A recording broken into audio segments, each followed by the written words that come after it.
Let's talk about fashion. Native American fashions. Not what they wear now, not even what they wore 300 years ago after European trade goods changed their look. Let's talk about ancient Indian fashion. What indigenous people wore when trails that laid the way for modern highways across Pennsylvania were first walked. Atito, my name is Leon. I'm a writer, researcher, and founder of Let's Drive an Indian Path, the YouTube channel.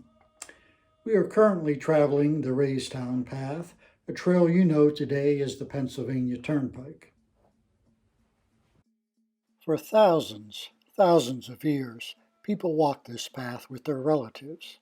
Those relatives included their elder brother, the sun. The moon, she's called grandmother. The winds in four directions, their grandfathers. Indigenous people traditionally are taught everything out here is a relative, a spirit. I mention this because it helps us to imagine their relationship with the earth. They didn't walk through here seeing resources, things to use, things to amass. They saw relatives. If you respect relatives, relatives share with you. So, they were respectful as they walked. It took the length of a moon cycle, we call that a month, to get from here to the edge of Turtle Island. That's what they called North America, Turtle Island. There, at the ocean or near it, they sought the purple part of seashells, or ready-made beads from the people who lived there. Let me throw out a few enticing teasers. Factory-made glass beads are just as powerful as shell beads. Why? And why is blue plastic just as good as turquoise? Non-natives don't think so. The natives do. And how naked and how savage were the naked savages Europeans reported finding here? And just what is wampum anyway? Follow this brief series, and I'll tell you.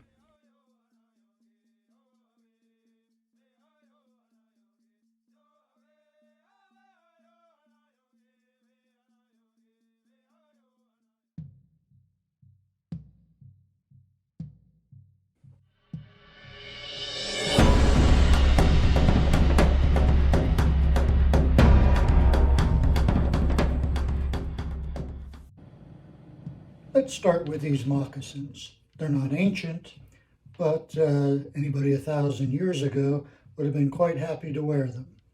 Well, happy if they were Mohawk. Someone from another tribe, well, they might be hesitant. That's because people meeting on this trail knew what tribe or clan each belonged to by their footwear. The differences often were subtle, but they were instantly recognized. The good thing about these moccasins here, made in the northeastern woodlands, is you can put them on in the dark, and you won't get them on the wrong feet. That's not true so much in the plains or out west, where they were made with hard soles, which have a left and a right. They had hard soles to protect their feet from sharp rocks and cactus. But here, these moccasins are more like socks. You can find links to different ways that tribes puckered toes, added flaps, fringe, and decorated with quills and beads in the post description.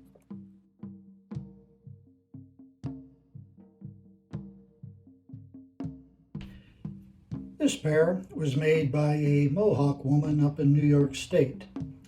She follows the traditional ways, or is inspired by the traditional ways of her people. I'll link to her as well. The general design of moccasins quickly caught on throughout the world, and it remains quite popular. Penny loafers, slippers, mucklucks, they're all examples of borrowed Indian design. But now, why did these ancient people go to all this trouble? How much trouble was it? It could take days, weeks, months. They had to get deer hide. Well, They could use other animals, but deer is what was preferred.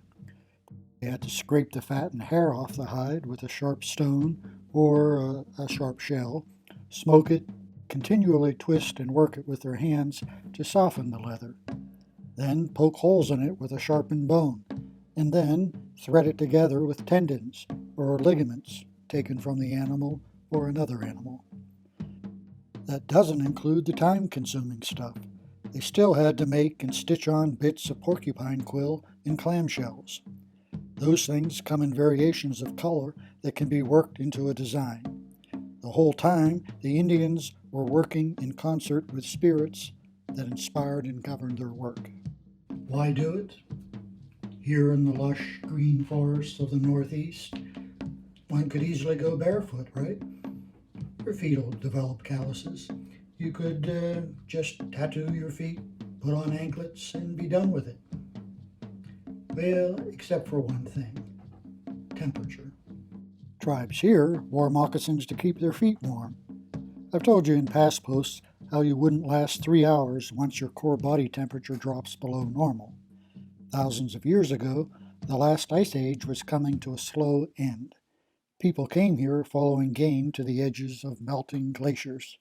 Initially, they would have worn something like the mucklucks you see among native peoples in the Arctic regions today, or on fashionable young women in miniskirts. If you were planning to walk across what is now Pennsylvania, you wouldn't think about going anywhere without a good pair of moccasins. Probably several good pair of moccasins. If you're thinking, why would you want to wear these beautiful things out with all the trouble that they went to with the beads and all of that? Well, they made them so that the beaded panels, the panels with the quill designs on them, came off and could be transferred to any new pairs of moccasins. There are tales among many tribes of enchanted moccasins that leave the feet of their owners and take off on their own. They run to the end of the earth, leaving a trail that bad guys could follow. Now, when bad guys get to the end of the earth and find an empty pair of moccasins, they get angry. We're traveling a trail that in colonial times came to be called the Raystown Path, well, because it went to Raystown. That's where John Ray's trading post was. Today, we call that place the city of Bedford. We call the path the Pennsylvania Turnpike. Ray's trading post and many others radically changed the way Indians dressed. They traded furs, particularly waterproof beaver pelts, for what was called trade cloth. Typically, trade cloth was wool, linen, calico. This Delaware chief, on display at the Fort Pitt Museum in Pittsburgh, shows what Indians of the 1760s were wearing. Everything he's wearing was manufactured in England. Everything except his moccasins. Colonists got here and very quickly ditched their shoes and boots. That's because they could get around these woods much easier and much quieter in Indian moccasins. Long, long before colonists arrived here, people were wrapping their feet in deerskin and walking across what is now Pennsylvania to the tribes and clans of the coast, the Atlantic coast. They wanted purple seashells for beads. It was special. Most beads were shaped and drilled from any available material. They might use animal teeth, bones, claws, copper, animal horn, ivory, broken pottery, semi-precious stones and gems, and even acorns and goldenrod seeds can look pretty fancy too.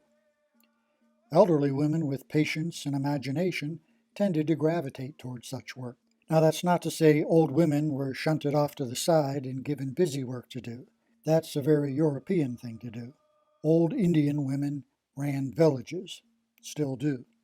Among the Haudenosaunee, or the people of the Longhouse, you know them probably as the Iroquois, clan mothers are at the top of the pecking order. They appoint male chiefs. European colonists couldn't fathom that, nor could Hollywood.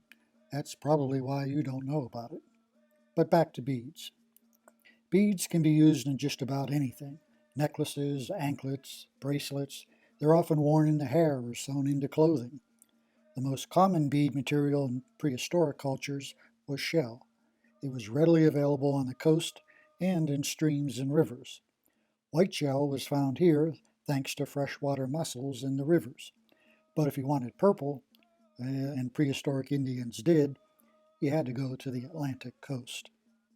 Why am I showing you a bowl of clam chowder? Well, this was another good reason to walk 400 miles to the coast and back.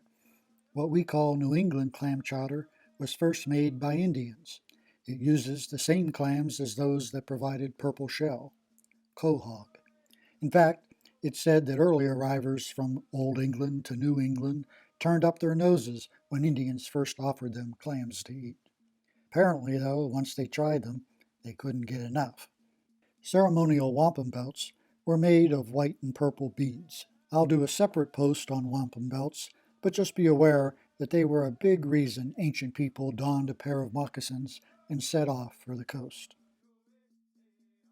In the next in this series on Indian fashions, I will get into naked savages. That's what the Europeans called the people that were here, naked savages. Why? How naked were they? How savage were they? I'll leave you with the thoughts of a Lenape craftswoman, the late Nora Thompson Dean. Here you can see her in a modest deerskin outfit that she made. She said it's not really traditional because it has a top, but those with tops don't offend white people. Then she added, when the Europeans arrived and found the Lenape women dressed comfortably in just wraparound skirts, they called them naked savages. Now, some 300 years later, I have been to what used to be our beaches and found the white women in string bikinis, some even stretched out topless. Are they now the naked savages?